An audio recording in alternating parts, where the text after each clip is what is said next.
इतना राफेल फाफेल इतना हथियार खरीदने के बावजूद भी चीन को आंखें लाल नहीं कर पा रहे हैं। 56 इंच का सीना जो है सिर्फ देश के ही अंदर हिंदू मुसलमान और जो है अगड़ा पिछड़ा की राजनीति करना है।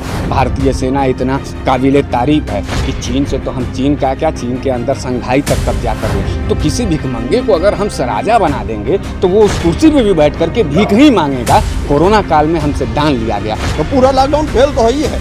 बस ये है कि आपने ताली और थाली घंटा बजवा करके अपनी जीत दिखाई। डॉक्टरों को कह रहे थे कि बहुत बड़े जो है उनको सम्मान देना है। बोरिया जो प्लास्टिक की बोरिया आती है उसके पीपी किट है। क्या उन्होंने लॉकडाउन से पहले किसी मुख्यमंत्री से सलाह लिए? उनके अंदर डिक्टेटरशिप है, ये स्पष्ट दिखाई दे रहा है। सारे डॉक्टरों का हाय और सारे किसानों और मजदूरों का हाय इन भाजपाइयों को खा जाएगा, इस बात को जान लीजिएगा।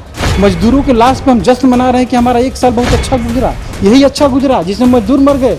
तो लॉकडाउन में आपने जो है हाथ झाड़ लिया, पल्ला जनता को जो है मरने के लिए छोड़ दिया। लॉकडाउन तो बिल्कुल छलावा, जस्ट लाइक नोटबंदी। जिस तरीके से नोटबंदी से बड़ा, 56 इंच का दायरा कितना बड़ा है वो तो नेपाल ही दर्शा दे रहा है। चाइना पे आप कहाँ जा रहे हैं? चीन को तो जमी दोष हम लोग करेंगे, साथ में नेपाल का भी देंगे, लेकिन भारतीय जनता पार्टी जवाब नहीं दे सकती। मोदी जी को इतना ताकत नहीं है कि वो विदेशों में लड़ पाएंगे। वो लड़ेंगे तो अपने ही भारतीय लोगों में लड़ेंगे, उनका ही कलेजा निकालेंगे। बददुआ लगेगी यहाँ की बहन बेटियों का, जिस तरीके से बलात्कार हुआ, यहाँ के नौजवान जिस तरीके से आत्महत्या कर रहे हैं रोजगार के लिए, उनकी आत्माएं इनको नोच खाएंगी। कहते हैं कि मुझे 100 दिन भारत की जनता दे दे, मैं पूरे देश को बदल दूंगा। आज 100 महीने से ऊपर हो गए और देश को बर्बाद कर दिया। लाइव टीवी, सच सबसे आगे। जिस तरह चीन नेपाल मिलकर के आंखें दिखा रहे हैं माननीय प्रधानमंत्री जी को, अब 56 इंच का सीना लेकर के शांत है। कुछ बनारस के लोग मेरे साथ, हम इनसे बात करेंगे। जिस तरह चीन से लोग आकर के भारत में इस बवाल कर रहे हैं, मारपीट कर रहे हैं, क्या कहेंगे आप? अरे क्या कहना क्या है, आप नहीं देख रहे हैं, पूरे भारत के लोग नहीं देख रहे हैं कि 56 इंच का सीना जो है हमने इसलिए चुना था कि जहां एक तरफ जो है देश के अंदर बेरोजगारी खत्म होगी, महंगाई खत्म होगी, तो वहीं दूसरी तरफ जो है जो विदेशी ताकतें हैं उस पर भारत जो है अपनी ताकत के साथ जो उनका दमन करेगी और उनको जवाब देगी। लेकिन आप देख रहे हैं पिछले 6 साल में जहाँ पाकिस्तान का जो है कि लगातार जो है कि हमला भारत के ऊपर है, तो वहीं जो है चीन जो है एक तरफ अभी डोकलाम में था और अब इस समय जो है कि फिर चढ़ा हुआ है जो है, और लगातार अंदर घुसते चला जा रहा है भारत। और राजनाथ सिंह जी जो रक्षा मंत्री हैं, मोदी जी जो है कि वो बैठे हुए हैं प्रधानमंत्री हैं, और अमित शाह जी गृह मंत्री हैं, जिन्हें खुद आत्मनिर्भर बोलने में 1 मिनट लग रहा है। ऐसे तो योजना और ऐसी तो सरकार है। जिस भारत का जो है परचम पूरे विश्व के अंदर जो है अपनी ताकत, अपनी नौसेना, अपना थल सेना और अपनी जो सेना थी, उस सेना ने जो है कि आपको क्या मालूम है, जब भारत का जो है कमज़ोर स्थिति हुआ करता था तब हमने जो है पाकिस्तान से लड़ाई लड़ा था और वहाँ बांग्लादेश तोड़ा था। जब हमारी यह कमज़ोर स्थिति थी तब भी हम 72 में के लगभग जो है 70 के दशक में हमने जो है कि इसी चीन से लड़ाई लड़ा था, और इस चीन से लड़ाई लड़ने के बाद जो उसको पीछे ढकेलने का काम किया था। सन 2020 में इतना राफेल फाफेल इतना हथियार खरीदने के बावजूद भी चीन को आंखें लाल नहीं कर पा रहे हैं। 56 इंच का सीना जो है सिर्फ देश के ही अंदर हिंदू मुसलमान और जो है अगड़ा पिछड़ा की राजनीति करना है। जितना भी भारतीय जनता पार्टी और नरेंद्र मोदी जी का एजेंडा है, प्रोपोगंडा है, हम भारतीय वासियों को लूटने का है, हमको जो है बर्बाद करने का। मेरे तरफ से मोदी जी को मैं निबंध वाले काका जी कहता हूँ। आधा घंटा का निबंध पढ़े थे। वो निबंध जानते हैं राजेश जी क्या है? वो निबंध ये है कि अगर कक्षा 6 का, हमारे घर में कक्षा 6 का एक बच्चा है, अगर उसको कोरोना पे बोल दीजिए तो वो भी जो है कि कक्षा 6 वाला लड़का जो है उनसे बढ़िया निबंध पढ़ेगा। अच्छा, जब निबंधे सुनना है तो मोदी जी निबंध सुना पाएंगे देश को? हम गरीब मजदूर जितने प्रवासी लोग आ रहे हैं, एक ठो बस, एक ठो ट्रेन नहीं, एक ठो खाने का व्यवस्था नहीं, जितने लोग हैं कोरोना की टेस्टिंग नहीं, न दवाई, न रोजगार, न कुछ, चारों तरफ हिंसा का माहौल है। और उसी में जो है इनकी जो मीडिया लाइन है वो जो है कि बता रही है, वो बताइए, कह रहे हैं कि जो है चीन थर काँप रहा है। चीन का जीडीपी जो है, चीन का अर्थव्यवस्था हमसे 6% ज़्यादा आगे है। चीन के आधे माल पर ये स्वदेशी बात कर रहे थे कि हम स्वदेशी अपनाएंगे। अभी कह रहे थे ना पिछले वाले निबंध में कि हम स्वदेशी अपनाएंगे। तो जब एक निबंध पढ़ेंगे तब एक नया कहानी लेकर के एक नया शब्द लेके चले आएंगे और अंधभक्त छाती पीट करके इनको बताएं।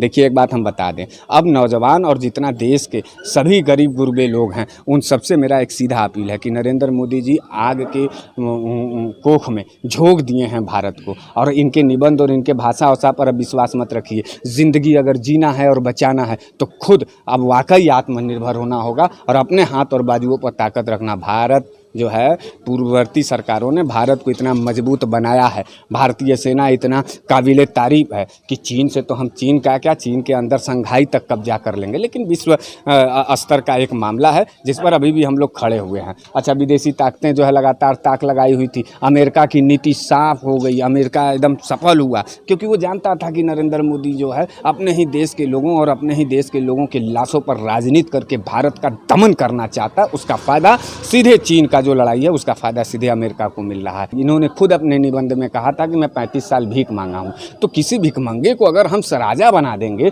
तो वो उस कुर्सी पे भी बैठ करके भीख ही मांगेगा। कोरोना काल में हमसे दान लिया गया, जहां सरकार एक मुखिया के रूप में होता है, जब आपातकाल होता है तब सरकार अपने परिस्थितियों से हम लोगों का पेट भरने के लिए आगे आना चाहिए, तो वहाँ भी दान लेना। जो भी कोई आफत मिलेगा तो हमको दान दे दीजिए, बुजुर्गों को बचाने के लिए दान दे दीजिए, बच्चों को बचाने के लिए, देश को बचाने के लिए दान दे दीजिए। ये पूरी तरीके से उलूल जुलूल वाली सरकार है, पूरी तरीके से नफरतबाजी का है। भारत इसको समझ रहा है। पूरे लॉकडाउन को फेल बताया गया, इस पर क्या करना चाहेंगे? तो पूरा लॉकडाउन फेल तो है ही है। सरकार ने उनकी कोई मदद नहीं की, ना खाना पहुंचा उनके पास, ना कुछ पहुंचा। बस ये है कि आपने ताली और थाली घंटा बजवा करके अपनी जीत दिखाई, हेलीकॉप्टर से जो है फूल बरसा करके आपने ये साबित कर दिया कि हम बहुत बड़ी विजय प्राप्त कर लिए हैं। लॉकडाउन सफल तब होता जब ये लॉकडाउन फरवरी में लग गया रहता, और सबसे ज़्यादा सफल ये इसलिए ये हुआ कि एक बैट लॉकडाउन लगा। इसमें जो जहाँ जिस स्थिति में था बुरी तरीके से फंस गया। जब फंस गया तो मजबूरी में वो घर से बाहर निकल गया और गैदरिंग एक बड़ी भारत के सामने आ गई, जो लॉकडाउन की व्यवस्था को पूरी ध्वस्त कर दिया। देखिए, लॉकडाउन फेल हो गया, कोरोना तो पास हो गया। कोरोना तो पूरे वर्ल्ड के अंदर तबाही मचाया हुआ है, उसको हम नहीं कर पाएंगे, ये महामारी है। लेकिन हमारी सरकारें क्या है, हमारी सरकार खाली जो है तुरंत लॉकडाउन लगा करके पैसा कैसे वसूलना है इस पर लग गई। हमारी जान कैसे बचेगी? 500 पर लॉकडाउन होता है और 1.25 लाख पर लॉकडाउन खोला जा रहा है। इस बात को आप समझिए। और न तो कोई पीपीई किट जानते हैं, डॉक्टरों को कह रहे थे कि बहुत बड़े जो है उनको सम्मान देना है। बोरिया, जो प्लास्टिक के बोरिया आती है उसके पीपीई किट हैं, जा करके पता करवा लीजिए। क्या उन्होंने लॉकडाउन से पहले किसी मुख्यमंत्री से, जिस तरीके से इस समय कॉन्फ्रेंस करके बात कर रहे हैं, क्या किसी से सलाह लिए कि हर राज्य के लोग जो है जगह जगह भारत में फंसे हुए हैं, मुख्यमंत्री की क्या सलाह है, कैसे लॉकडाउन को करना चाहिए? क्या उनको लगता नहीं है कि जो हमारे 28 राज्य हैं उनके मुख्यमंत्री कोई ऐसा है, कोई योग्यता उनके अंदर है कि वो अपनी सलाह दे? उनको नहीं लग रहा है, या तो उनके अंदर डिक्टेटरशिप है, ये स्पष्ट दिखाई दे रहा है। सत्ता में आप बैठे हुए हैं, आपको व्यवस्था देनी है कि किस तरह से क्या क्या चीज़ हमें करनी है, किस ढंग से हमको लॉकडाउन का पालन करना है, और हम सरकार की तरफ से क्या हम उसके लिए कर रहे हैं। लेकिन आपने ये चीज़ नहीं कि अपनी नैतिक जिम्मेदारियों से पल्ला झाड़ करके लगातार आपने जो है जो लोग जो मदद करना चाह रहे थे उनकी भी मदद आपने रोक दी। सारे डॉक्टरों का हाय और सारे किसानों और मजदूरों का हाय इन भाजपाइयों को खा जाएगा, इस बात को जान लीजिएगा। बाबा विश्वनाथ अगर अपनी ताकत में होंगे, प्रभु श्री राम अगर अयोध्या में अपने ताकत में होंगे, तो इंसानियत का कसम उनका होगा कि ये देश के ये मानवीयता और इंसानियत के दुश्मन भारतीय जनता पार्टी और भाजपाइयों को कोड़ करा करके मारेंगे। इससे बड़ा लापरवाही का उदाहरण हमें नहीं लग रहा है कि इस देश में देना पड़ेगा। कितनी बड़ी लापरवाही ये लोग कर रहे हैं। किसी रेल को जाना कहीं है और किसी और राज्य में वो चली जा रही है। लोग 2 दिन के सफ़र की तैयारी करके चल रहे हैं और वो 8 दिन का सफ़र कर रहे हैं, और कहीं कोई पेंट्री कार वगैरह या कहीं कोई स्टॉल वगैरह खुला नहीं है। अब आप ये तुलना करिए कि किस प्रकार वो उसमें खाना खाएंगे और कैसे वो पानी पिएंगे। तो जाहिर सी बात है, जब बिना पानी के इस गर्मी में रहेंगे तो उनका बीपी लो होगा और मरना निश्चित है उनका। आपने जो है जो लोग जो है जो व्यवस्था दी गई उनको ले जाने की, उसको भी आपने रोक दिया, उसको भी आपने जो स्वीकार नहीं किया। और जब लोग पैदल चल पड़े वहाँ से, तो आपने क्या किया? पहले तो आपने जो बेचारे ट्रैक से, रोड से आ नहीं पा रहे थे, ट्रैक से आ रहे थे, फिर ट्रैक को भी आपने ब्लॉक कर दिया, उनको भी रोकना शुरू कर दिया। कितने लोग जो है रेलवे लाइन पे कट के मर गए। वो हमारे ही देश के भाजपा के कार्यकर्ता ढोल पीट कर रैलियां निकाल करके जश्न मनाया भी आपने देखा होगा। क्या ये जश्न मनाने का समय है? मजदूरों के लाश पे हम जश्न मना रहे हैं कि हमारा 1 साल बहुत अच्छा गुजरा, यही अच्छा गुजरा जिसमें मजदूर मर गए। उनको तो अपना जश्न न बना के श्रद्धांजलि अर्पित करना चाहिए कि 1 साल के अपने सरकार में जो भी हमसे गलतियां हुई, जो मजदूर मरे, हम उनके लिए क्षमा प्रार्थी हैं और उसको नमन करते हैं, उनको श्रद्धांजलि अर्पित करते हैं। आज भी जिस ढंग से आप जो लॉकडाउन खोल रहे हैं उसमें जो है एक अगर आप देखेंगे, ध्यान देंगे तो लॉकडाउन में आपने जो है हाथ झाड़ लिया, पल्ला जनता को जो है मरने के लिए छोड़ दिया। आपने कोई व्यवस्था नहीं दी, ना पीपीई दिया डॉक्टरों को, ना कुछ दिया, बल्कि आपने ये कहा कि जनता अब जो है कोरोना से समझौता कर ले। यानी इसके मतलब आपने जनता को मरने के लिए छोड़ दिया है उनको अपने उस नियत पर। लॉकडाउन तो बिल्कुल छलावा है, जस्ट लाइक नोटबंदी। जिस तरीके से नोटबंदी से बड़ा, जस्ट लाइक नहीं कह सकते इसको, नोटबंदी से बड़ा चला हुआ है। एक नोटबंदी आप जो किए जिसमें टोटल पैसा बैंक में जमा हो गया आपकी गलत नीतियों से, कोई काला धन आप पकड़ नहीं पाए। जिस तरह 56 सीने की बात चल रही, दिखाने की बात चली और चिट्ठी से भेज करके उन्हें गुमराह किया जा रहा है और उन्हें जो है बताया जा रहा है कि लड़ाई युद्ध करने का है, इसमें क्या कहेंगे आप? देखिए 56 इंच का जो सीने की बात हो रही थी, तो उस 56 इंच में जो कलेजा है ना, वो सिर्फ 3 इंच का रह गया है। ये कैसे हम प्रूव कर सकते हैं? इसलिए हम प्रूव कर सकते हैं कि नेपाल ने 70 वर्ष में कभी भी भारत के ऊपर इस तरीके से अपने नक्शे को नहीं दिखाया। आज 3 जगह अपने नक्शे को दिखा रहा है नेपाल ऐसा छोटा सा देश दिखा रहा है। ये जो सरकार है, ये मौजूदा सरकार पूरी तरीके से विफल हो गई है। तो वो नेपाल भी आज आपके सामने फन अपना उठाए हुए है और ललकार भी रहा है। तो आपके 56 इंच का दायरा कितना बड़ा है वो तो नेपाल ही दर्शा दे रहा है। चाइना पे आप कहाँ जा रहे हैं? जब नेपाल आपको ललकारेगा और आप चुप बैठे रहेंगे, चूड़ियाँ पहने रहेंगे, तो चाइना तो जाहिर सी बात है कि आपको दबाएगा, और यही आज हो रहा है। चीन को तो जमी दोष हम लोग करेंगे, साथ में नेपाल का भी देंगे, लेकिन भारतीय जनता पार्टी जवाब नहीं दे सकती। पूरी तरीके से फेल है और लगातार पीछे भागती चली जा रही है। रक्षा मंत्री का जिस तरीके से बयान आ रहा था, उस बयान को देखने के बाद ये लग रहा था कि भारत पहली दफा चीन के सामने डरता हुआ नजर आ रहा है। लेकिन हम भारतवासी अपने देश और तिरंगा के प्रति कृतज्ञ हैं और पूरे शान के साथ कहते हैं कि अगर सेना को जरूरत हम जैसे नौजवानों की भी पड़ेगी तो तिरंगा लेकर के बॉर्डर पर गोली खाएंगे। चीन और नेपाल दोनों आंखें लाल कर दिखा रहे हैं प्रधानमंत्री को। भैया यही तो हर हर मोदी घर घर मोदी वाला नरवा तो यही है, इसी पे तो क्रोध आ रहा है भाई साहब। जब मौके के वीडियो देखेंगे तो वहाँ देखेंगे किस तरीके से हमारे सैनिक पर चाइना के सैनिक अत्याचार कर रहे हैं, गालियाँ दे रहे हैं, ढकेल रहे हैं, उनको लगातार दबा रहे हैं और हमारी सरकार मौन बैठी हुई है। सरकार करती क्या है? जहाँ जहाँ हम बैक होते हैं वहाँ मुद्दों को डाइवर्ट कर देती है। वहाँ उन मुद्दों को जनता के बीच लाया ही नहीं जाता है कि यहाँ हमारी शिकायत होगी।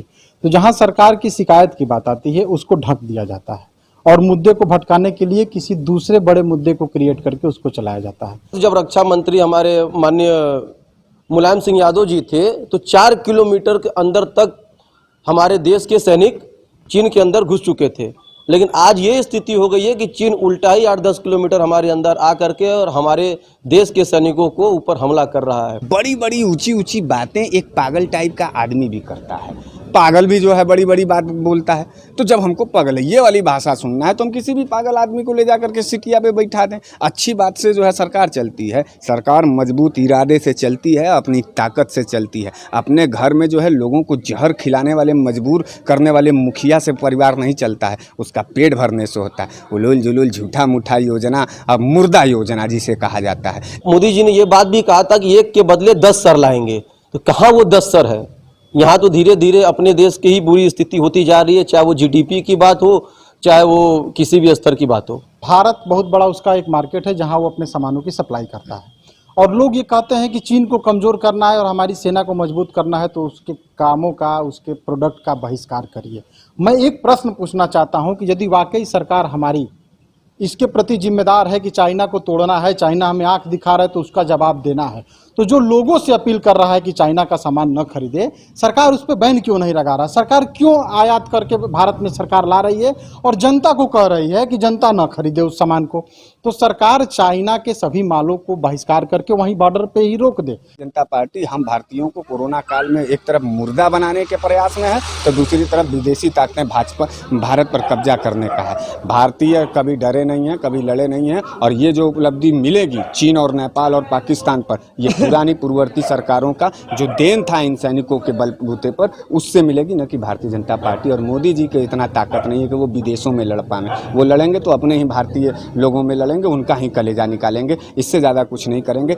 बद्दुआ लगेगी यहाँ की बहन बेटियों का, जिस तरीके से बलात्कार हुआ है, यहाँ के नौजवान जिस तरीके से आत्महत्या कर रहे हैं रोजगार के लिए, उनकी आत्माएं इनको नोच खाएंगी। और इस बात को हम बता दें, जो गरीब किसान मजदूर जो है बेरोजगारी में आज फांसी के फंदे को चूम रहा है, मैं उन सभी लोगों से कहना चाहता हूं कि फांसी पर झूलने से पहले, आत्महत्या करने से पहले अपना बदला इन भाजपाइयों से जरूर लीजिए, क्योंकि आने वाली नस्ल हम लोगों को कहीं कमज़ोर न समझे, कहीं आने वाली नस्ल हम लोगों को मजबूर न समझे। जाते जाते इतिहास बढ़ा दीजिएगा, इन भाजपाइयों को गिरा के मारिएगा और हिंदुस्तान के शासन और सत्ता को बचा के रखिएगा। जब मोदी जी का शासनकाल नहीं था, उनके पुराने वीडियो को आप निकाल कर देखिए। वो कहते हैं कि मुझे 100 दिन भारत की जनता दे दे, मैं पूरे देश को बदल दूंगा। आज 100 महीने से ऊपर हो गए, देश को बर्बाद कर दिया। पूछना चाहता हूं कि आपने 100 दिन का समय मांगा था, तो उस 100 दिन के समय में हम लोगों ने आपको 100 महीने से ऊपर के समय दिए, तो क्या आपने पूरे इस 6 साल के कार्यकाल में क्या एक भी स्मार्ट सिटी बनाई? आप 100 स्मार्ट सिटी की बात करते थे, क्या आपने एक भी स्मार्ट सिटी बनाई? इस 6 साल में क्या आपने एक भी हॉस्पिटल बनाया? इस 6 साल में क्या आपने एक भी मंदिर बनाई? क्या इस 6 साल में आपने एक भी विद्यालय बनाया? क्या इस 6 साल में आपने क्या किया? ये जनता जवाब मांगती है। बहुत जल्दी आपको टीवी पे दिखाई देने लगेगा इस प्रायोजित कुछ चैनल से, जो बिके हुए दलाल हैं, कि चाइना थर थर कांप रहा है भारत से। चाइना उधर मार रहा है भारत के सैनिकों को, इधर दिखाएंगे कि थर थर कांप रहा है। मतलब देश की जनता ये न जाने कि चाइना हमारे साथ अत्याचार कर रहा है, और चाइना का ये कोई जवाब न दे। चाइना का जवाब देना रहता तो ये उसके सामान का बहिष्कार करके सरकार बैन लगा कर दे देती। चाइना का जवाब देने रहता तो यदि हमारे सैनिक को दबाया जा रहा है तो घुस जाते, उसकी सीमा में युद्ध करते। देश का हमारा कौन सा नौजवान है जो आपके साथ नहीं खड़ा हुआ है? इस विकट परिस्थिति में भी जिसकी आप कमर तोड़ दिए मार करके अपनी मार से, वो भी आज खड़ा है अपने देश के साथ।